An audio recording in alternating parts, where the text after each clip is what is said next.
Bueno, segundo bloque de hora 23 es momento de abordar un nuevo tema. Y para ello procedo a presentarles a nuestros invitados esta noche porque hablaremos de que en esta fecha, hoy se recuerda 35 años de democracia en Bolivia. Y para ello esta noche nos acompaña la diputada al Movimiento al Socialismo, Romina Paz. ¿Cómo está, diputada? Bienvenida.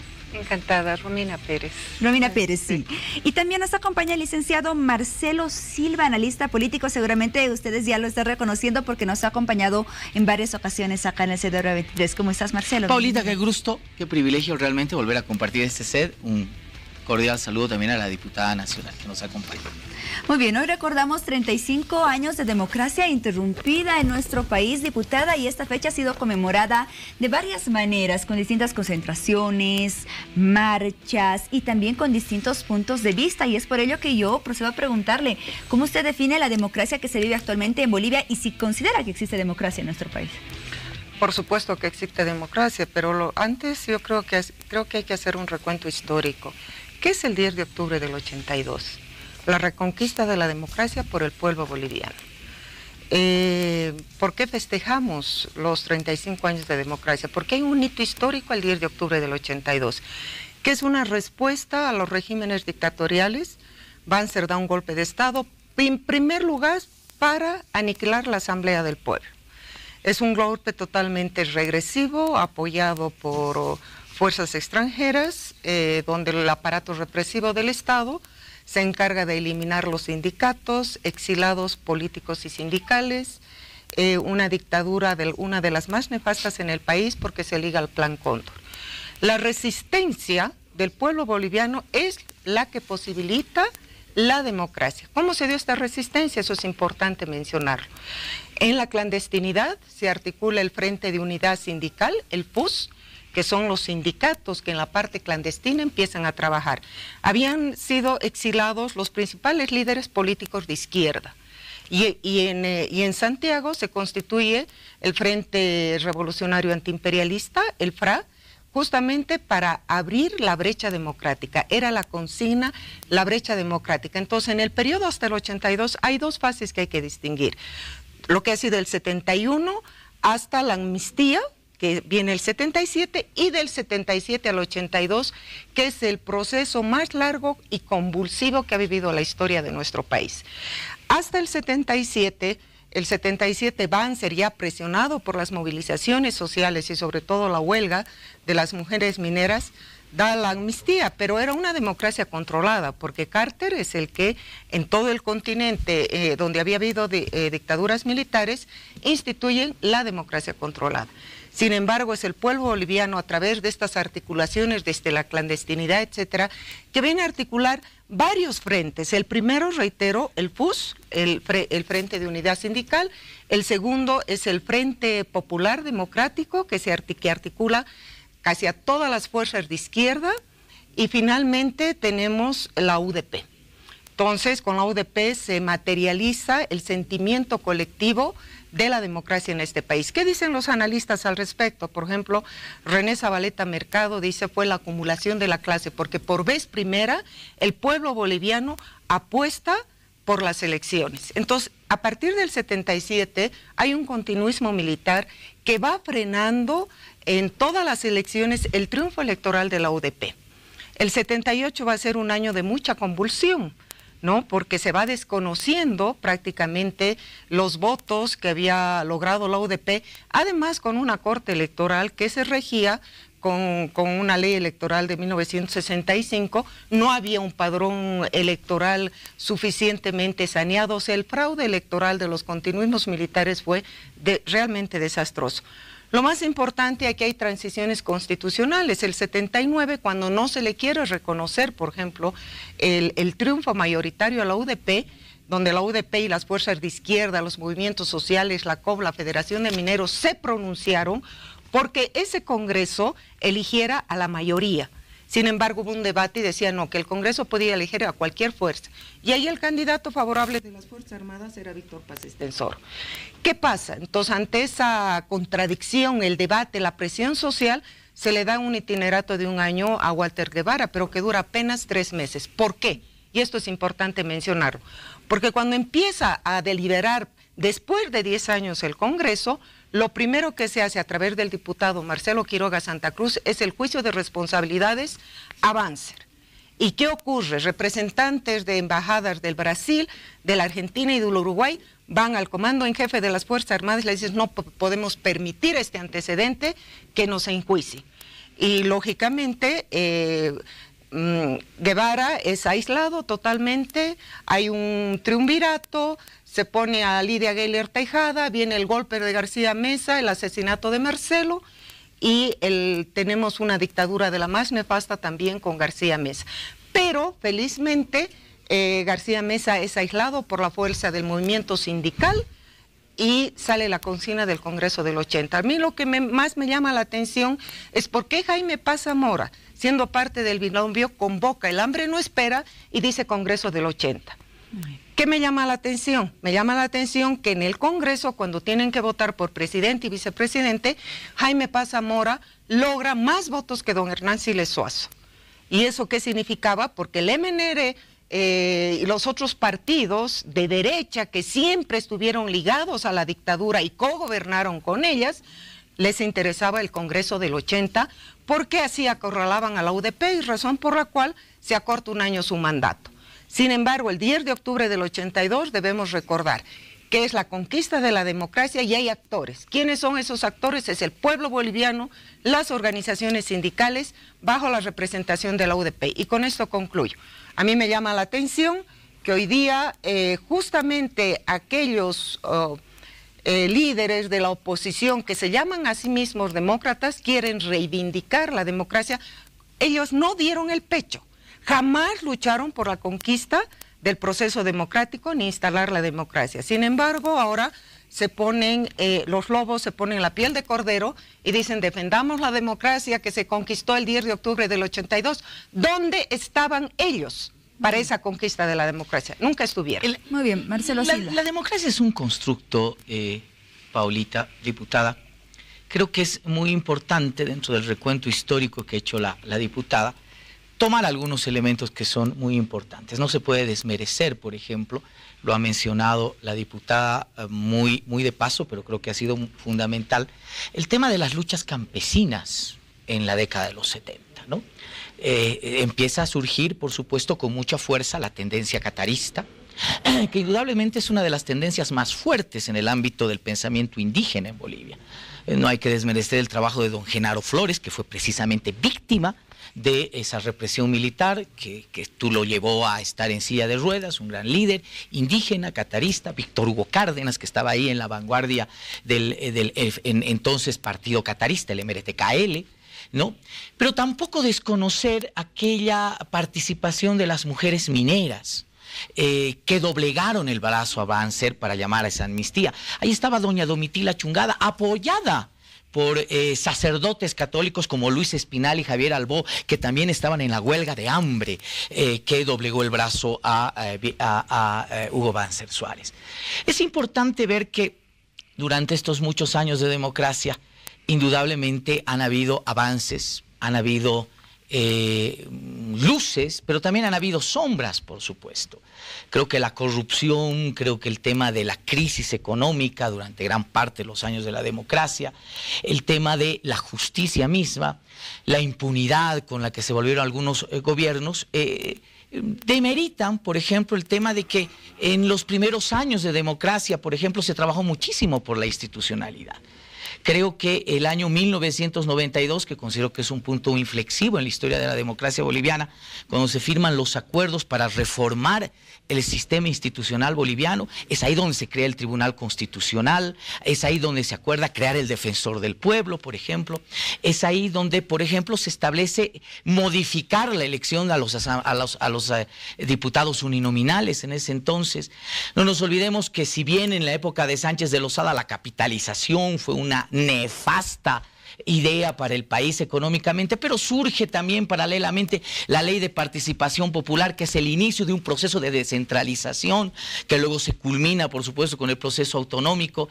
No nos olvidemos que dentro de este mismo periodo también se establece la ley de cuotas, que termina con la constitución que tenemos ahora, que indudablemente no solo garantiza una ley de cuotas, sino garantiza la equidad ¿no? Y la participación plena, equitativa, paritaria de las mujeres en el ámbito de la toma de decisiones. Es decir, la democracia es un constructo que hoy debemos saludar, ¿no? Y que indudablemente tiene fases, insisto, muy importantes, y que creo que en estos últimos 10 años, 12 años ya del gobierno del presidente Morales, han tenido elementos de consolidación que son indudablemente rescatables. Justamente a ello, Marcelo, de estos últimos 10 años, hablamos de esta última década bajo el gobierno del presidente Evo Morales. ¿Cuál es el análisis que tú tienes de la democracia que se tiene y cuáles consideras que son las fortalezas? A ver, primer elemento básico, el presidente Morales es producto de un proceso constituyente. Y eso es algo que me parece importante, ¿no? Que no se había vivido en el lapso de la democracia contemporánea. Es decir, en el año 2000, ¿no? El pueblo boliviano empieza a interpelar la estructura de lo que se llamó la democracia pactada y al modelo económico neoliberal. Ahí empezamos, por ejemplo, la irrupción por primera vez de un liderazgo indígena que nos hace recordar al de Tupac Katari, al de Zárate Vilca, por ejemplo, Felipe Quispe, que en ese momento se declara incluso presidente paralelo del país. No sé si te acuerdas de esas declaraciones, ¿no? De decir, si Banzer quiere dialogar conmigo, que dialogue de presidente a presidente, ¿no? Que marcaba de alguna manera ya una interpelación mayúscula a la estructura del Estado boliviano, ¿no? Ese momento empieza a desatar, por supuesto, en el país momentos de cuestionamiento al orden establecido. De ese proceso que nos va a llevar hasta la derrota de Gonzalo Sánchez de Lozada y la salida estrepitosa de Sánchez de Lozada el año 2003, indudablemente lleva consigo muchas cosas, pero trae y consolida luego un momento de transición que Bolivia se piensa no solamente en la estructuración de su poder político, sino en las bases mismas de su Estado. Y ahí es donde surge Evo Morales como un líder político importantísimo, producto de ese proceso, pero que es consolidado además por algo que me parece fundamental, la Asamblea Constituyente. La Asamblea Constituyente tiene una gran virtud, darle a este país una nueva constitución política del Estado. Y como todos lo sabrán, la constitución política del Estado no es solamente un elemento jurídico, fundamentalmente es un elemento de pacto político. Los bolivianos votamos por esa constitución e indudablemente esa constitución es la que ha consolidado todos los logros de ese proceso constituyente. Muy bien. Diputada, desde su punto de vista, ¿cuánto cambia, cuánto se solidifica la democracia desde que el presidente Evo Morales asume la presidencia y además, cómo debemos fortalecer nuestra democracia de ahora en adelante? Mira, es muy importante, ¿no? Ya hemos hablado de los antecedentes históricos de la democracia y hay que seguir haciendo las fases, ¿no? Los 20 años de neoliberalismo, la democracia pactada, se turnan los partidos neoliberales, ¿para qué? Para entregar nuestras reservas, para dilapidar nuestros recursos naturales, etcétera, etcétera.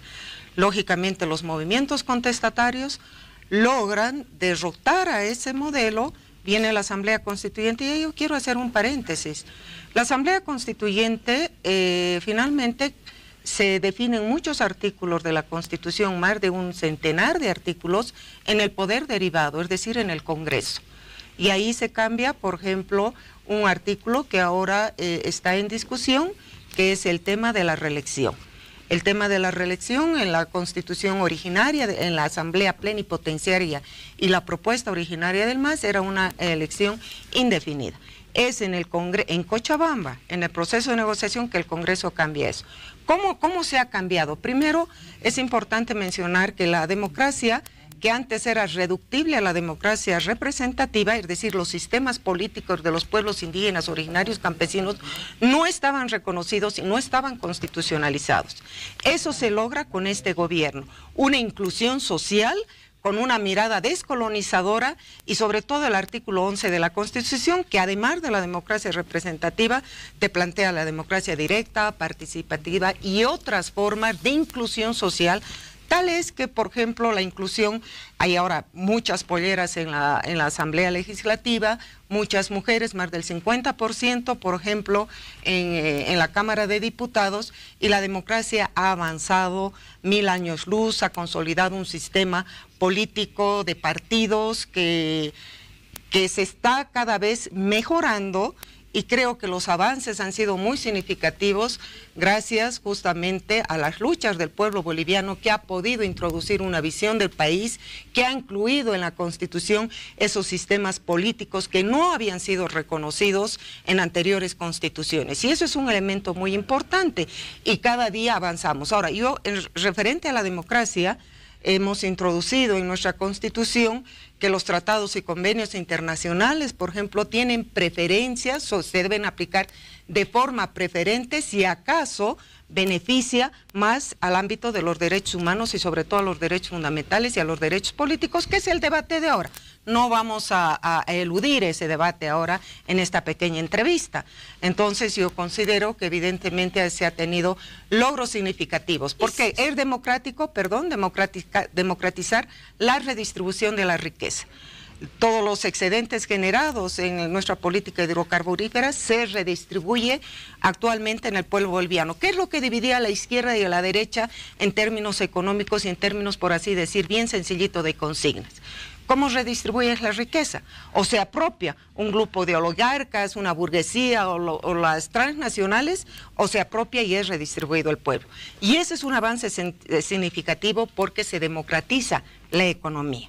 A nivel de la participación política, es ampliamente la participación de los pueblos indígenas que estaban marginados totalmente de la política boliviana, y la inclusión social y la justicia social. Por eso yo creo que en estos 35 años de democracia, en los últimos 10 años, se ha mejorado el sistema político, se ha mejorado las condiciones de vida del pueblo en función del bien común.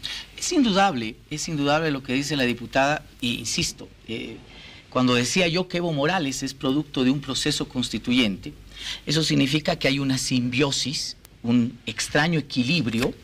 La diputada mencionó a René Zabaleta Mercado, por ejemplo, que siempre nos mencionaba que Estado y sociedad civil estaban completamente separados, pero es el momento, los momentos constituyentes, donde el Estado o la sociedad civil iguala al Estado. Entonces, hay un mandato social que me parece importante. Pero todas esas transformaciones, todas esas ideas, todo lo que había logrado, además el tema de esta explosión de organizaciones, de movimientos sociales que recuperaban otra vez la forma corporativa que tenía el país. Un poco la democracia pactada, si tuvo un defecto, fue usurpar el plano de la representación únicamente en los partidos políticos, quienes eran esos actores centrales, ¿no? Cuando la sociedad boliviana estaba acostumbrada, por supuesto, a tener expresión en la vía sindical, en la vía comunal, en la vía corporativa, y eso es algo muy importante. Estas expresiones, insisto, se condensan en la Constitución Política del Estado, que considero que es una de las constituciones más avanzadas, no solamente en el tema de la defensa de los derechos que tienen los ciudadanos del Estado Plurinacional de Bolivia, sino también muy avanzada en el tema de estructuración, legislación, lo que decía la diputada, ¿no? Hoy tenemos una constitución que además nos permite ejercer la democracia intercultural, que es una mezcla maravillosa de democracia representativa, participativa, comunitaria. Nos establece deslindes sobre el tema de justicia comunitaria, justicia agroambiental, defensa del medio ambiente, etcétera, etcétera, etcétera. Pero bien, insisto, este elemento que me parece a mí fundamental, y claro, no lo hago repitiendo las voces de quienes hoy día salieron a marchar, ¿no? Y que llevaban una banderita de aquellos que nunca apoyaron esa Constitución, y ahora que piden que se la respete, que me parece una impostura, una impostura total.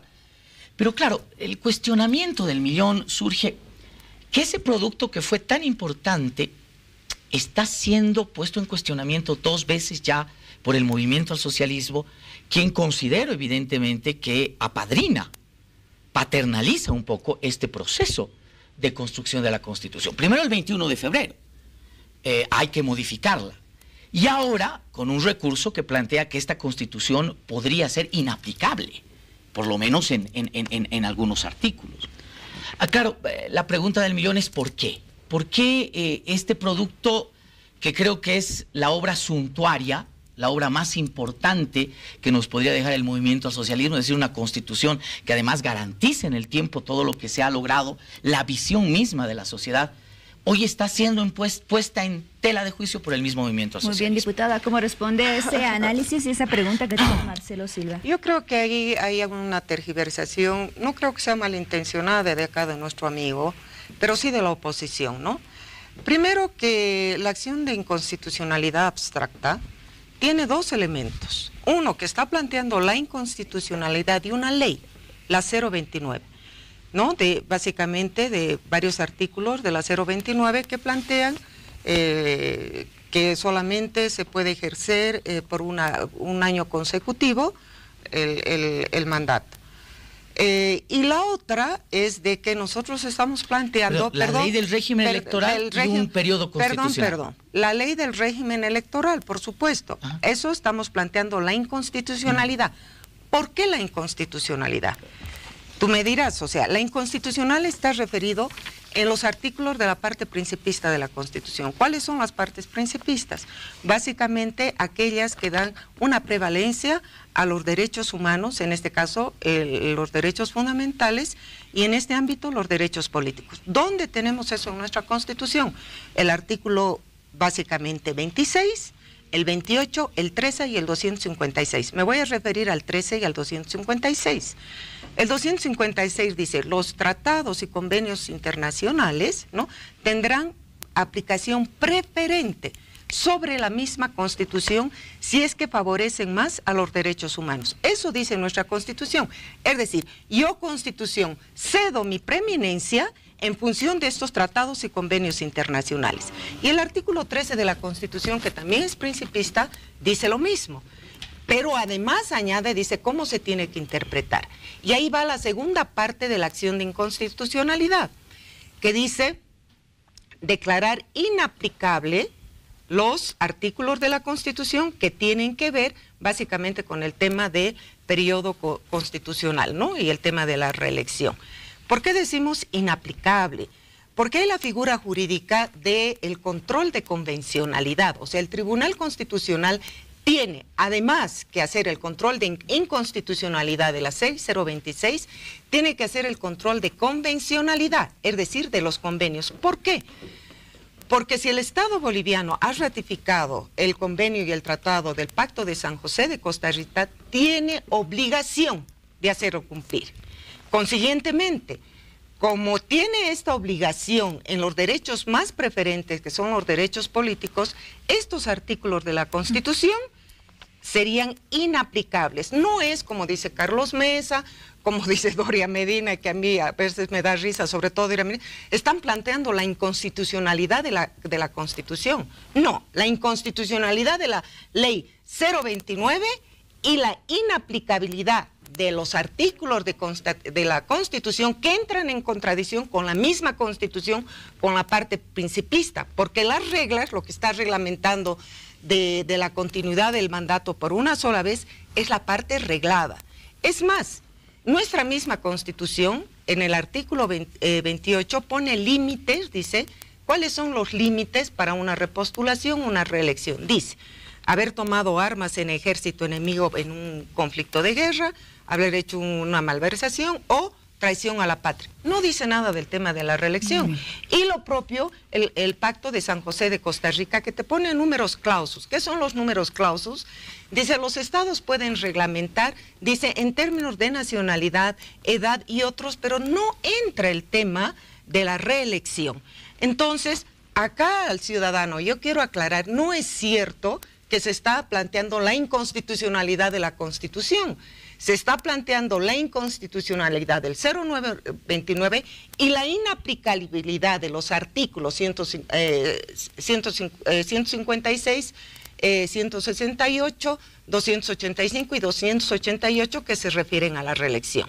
Inaplicables, ¿por qué? Porque tienen que estar sujetos al control de convencionalidad. Y con esto yo concluyo. Hay varios constitucionalistas, entre ellos soy cochabambina. José Antonio Rivera ha escrito muchos artículos sobre el tema y dice, el Tribunal Constitucional debe hacer el control de convencionalidad. Entonces aquí la figura es diferente, o sea, no confunda, señor Doria Medina, no confunda, señor Carlos Mesa, que acabo, antes de venir, lo he visto en entrevista y no mentirás, y lógicamente así se confunde a la población. Bien, esos son los puntos de vista que se han dado a conocer durante esta jornada en la conmemoración de los 35 años de democracia, Marcelo Silva. Por una parte, quienes aseguran que estamos en una época dorada de la democracia y por otros, quienes aseguran que estamos en un momento de riesgo y a punto de perder toda la democracia que se ha logrado en estos últimos 35 años. ¿Es un momento difícil? No, definitivamente. Es un momento, yo diría, de mucha reflexión, es un punto de inflexión en la vida democrática del país, por las siguientes razones. Hemos avanzado muy aceleradamente. Creo que hoy día tenemos muchas cosas para festejar, definitivamente. Nuestra democracia no solamente es una democracia en el ámbito formal, sino que creo que los procesos democratizantes en el país han impregnado todas las esferas sociales, económicas, ¿no? Que eso es importante celebrar. Sin embargo, toda democracia necesita institucionalidad fuerte. Y creo que en este momento lo que debemos reflexionar muchísimo es sobre el papel que tienen las instituciones, las normas, en el desempeño de precisamente darle continuidad y horizonte de visibilidad a la democracia. Creo que eso es lo que hoy día deberíamos reflexionar. Insisto, creo que es una exageración absoluta decir que la democracia está venida a menos, que la democracia está en riesgo. No, creo que la democracia más que nunca hoy se la puede ver en las calles, se la puede ver en los medios de comunicación, se la puede ver en la participación de los ciudadanos, en la libre expresión, en la marcha que hoy han tenido las personas que se han expresado en contra de un posible fallo del Tribunal Constitucional, que lo han podido hacer en plena libertad, que lo han podido hacer con plena... además con plena convicción, sin que no exista ningún elemento en contra. Pero creo que es necesario ver cómo debemos pensar nuestra democracia en los siguientes años. Sin entrar en mayores discusiones, creo que el Tribunal Constitucional tiene una responsabilidad muy, pero muy grande en el momento de emitir el fallo. Todavía no lo ha hecho, así que no vale la pena comentar sobre especulaciones. Pero ese momento en que el Tribunal Constitucional establezca ese fallo, indudablemente marcará también un punto de inflexión en la historia de la institucionalidad y de la democracia. Muy bien, Marcelo Silva, diputada, lamentablemente se nos ha acabado el tiempo, pero esperamos tenerlos a ambos nuevamente en una próxima oportunidad presentes acá en el set de Hora 23. Quiero agradecer la presencia de la diputada Romina Pérez, diputada por el Movimiento al Socialismo, y de la misma forma del licenciado Marcelo Silva, analista político, que esta noche nos ha acompañado también como panelista. Gracias a ambos y hasta otra oportunidad. Ya volvemos con más de Hora 23. Espérenos, tenemos aún muchos temas. Lo último lo tienes primero en Mega Fashion Manía. Colección Primavera-Verano 2018. Estamos ubicados en el Shopping Norte, tercer nivel, zona central.